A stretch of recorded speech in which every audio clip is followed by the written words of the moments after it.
Hello and welcome to Marketing Pro's tutorial on how to update your credit card. Go ahead and log into your system, and once there, we're going to click on Settings right over here on the left-hand side. In that new menu, you will see Credit Card. Here is where you will add all of your credit card information.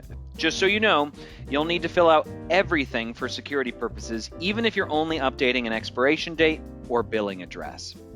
Once you are done, you'll get a look at this screen right here. Your credit card will be added up at the very top, and you can make it the default by clicking on Make Default.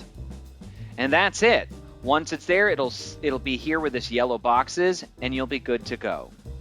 Of course, if you have any questions, give us a call over at Marketing Pro. We're here to help from 7 a.m. to 4 p.m. Pacific Standard Time, and our phone number is 866-254-6035.